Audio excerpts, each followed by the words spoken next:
Halo adik-adik, bagaimana kabar kalian hari ini? Apakah kalian masih jomblo? Maksudnya, apakah kalian masih semangat? Ibu harap kalian tetap semangat, seperti kata pantun ibu yang satu ini. Satu burung mencari makan, terbang jauh tak pernah gentar.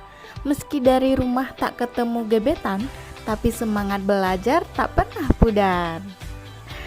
Ibu ucapkan terima kasih bagi anak-anak ibu yang mendapat nilai harian cukup atau begitu memuaskan. Bagi yang belum memuaskan, tetap semangat dan ditingkatkan lagi cara belajarnya ya.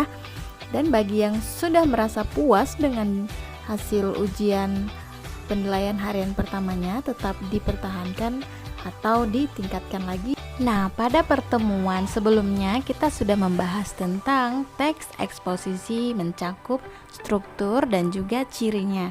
Kali ini kita akan belajar tentang kaidah kebahasaan teks eksposisi.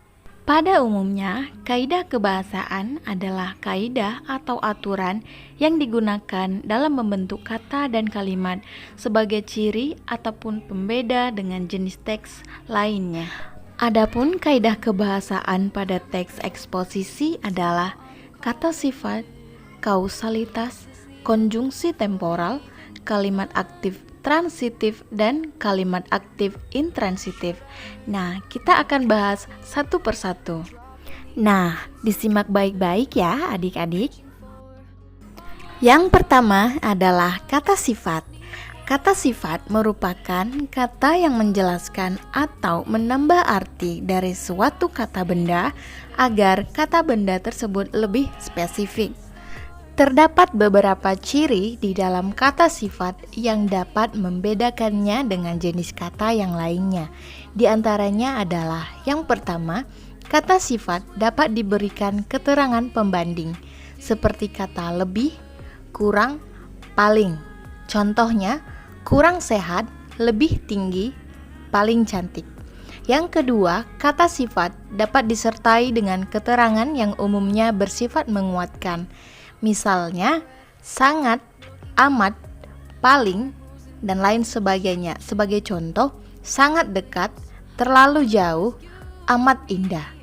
Yang ketiga, sebuah kata sifat dapat diingkari atau dibatalkan sifatnya dengan menggunakan kata tidak atau bukan. Misalnya, satu contoh kata sifat yaitu sehat. Kata sifat sehat dapat diingkari dengan menambahkan kata tidak menjadi tidak sehat. Yang keempat, kata sifat dapat ditempatkan di awal atau sebelum atau sesudah kata benda. Contoh, anak, baik.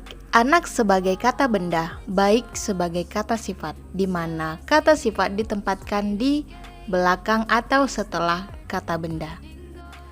Kaidah kebahasaan yang kedua adalah kausalitas.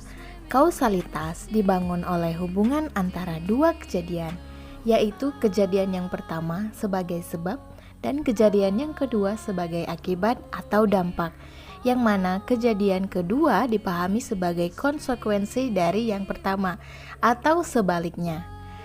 Adapun bentuk-bentuk dari kausalitas seperti maka, kalau, karena, jika, bila, dan lain sebagainya. Sebagai contoh, yang pertama, Budi menangis karena dia lapar. Nah, dalam kalimat ini ada dua kejadian. Yang pertama adalah Budi menangis, dan yang kedua adalah dia lapar. Nah, kejadian yang pertama adalah konsekuensi yang terjadi akibat kejadian yang kedua. Karena dia lapar, Budi menangis. Selanjutnya adalah konjungsi temporal. Konjungsi temporal adalah kata hubung yang dapat menerangkan hubungan waktu antara dua hal atau peristiwa yang berbeda. Konjungsi temporal dibedakan menjadi dua jenis. Yang pertama, konjungsi temporal sederajat, dan yang kedua, konjungsi temporal tidak sederajat. Berikut adalah perbedaan dari dua konjungsi tersebut. Konjungsi temporal sederajat adalah kata hubung waktu sederajat, jenis kata sambung yang memiliki sifat yang sama atau sederajat. Kata hubung ini biasanya juga dapat digunakan pada kalimat majemuk yang bersifat setara. Konjungsi ini tidak boleh ditempatkan pada bagian awal maupun akhir kalimatnya, namun harus berada pada tengah-tengah kalimat. Bentuk dari konjungsi temporal sederajat misalnya kemudian, sebelumnya, sesudahnya, selanjutnya, dan lain sebagainya. Sedangkan konjungsi temporal tidak sederajat adalah kata sambung yang menghubungkan beberapa kalimat yang bertingkat atau tidak sederajat. Konjungsi ini biasa terletak di awal, tengah, ataupun di akhir kalimat. Bentuk dari konjungsi temporal tidak sederajat seperti sejak, bila mana, apabila, ketika, sejak, dan lain sebagainya. Nah, cara cepat membedakan konjungsi temporal sederajat dengan konjungsi temporal tidak sederajat adalah sebagai berikut. Konjungsi temporal sederajat tidak bisa dipindahkan ke awal kalimat, sedangkan konjungsi temporal tidak sederajat bisa dipindahkan ke awal kalimat. Mari kita buktikan dengan beberapa contoh. Contoh konjungsi temporal sederajat. Randu kecelakaan lalu dibawa ke rumah sakit. Konjungsi yang dipakai dalam kalimat ini adalah kata lalu pada peristiwa kedua, yakni dibawa ke rumah sakit. Posisi konjungsi temporal sederajat tidak bisa diubah ke awal kalimat karena akan mempengaruhi makna kalimat menjadi salah. Menjadi lalu dibawa ke rumah sakit, randu kecelakaan, maknanya menjadi salah. Kemudian contoh konjungsi temporal tidak sederajat. Randi bekerja keras sejak ayahnya berhenti bekerja. Konjungsi yang dipakai dalam kalimat ini adalah kata sejak. Posisi konjungsi temporal tidak sederajat dapat diubah ke awal kalimat dan tidak mempengaruhi makna dari kalimat tersebut. Menjadi sejak ayahnya berhenti bekerja, Randit bekerja keras.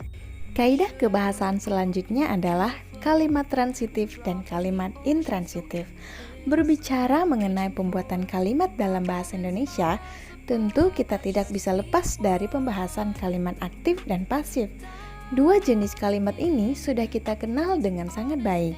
Pertama, kalimat aktif yakni kalimat yang subjeknya melakukan pekerjaan. Sementara kalimat pasif adalah kalimat yang subjeknya dikenai pekerjaan.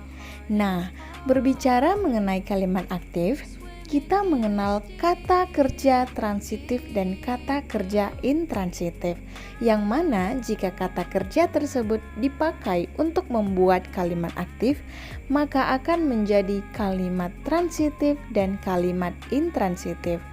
Pembahasan kali ini akan mengajak adik-adik sekalian untuk memahami apa itu kalimat transitif dan apa itu kalimat intransitif. Berikut adalah perbedaan, ciri, dan contoh dari keduanya. Yang pertama adalah kalimat aktif transitif. Kalimat aktif transitif adalah kalimat yang membutuhkan objek.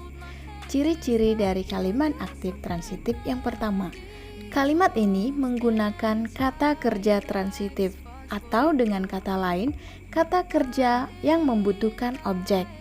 Yang kedua, kalimat ini bisa diubah menjadi kalimat yang pasif. Yang ketiga, kata kerja pada kalimat ini biasanya berimbuhan me dan memper. Sebagai contoh, yang pertama, ibu menanam sayuran di pekarangan rumah. Ibu sebagai subjek, menanam sebagai predikat, sayuran sebagai objek, di pekarangan rumah sebagai keterangan tempat.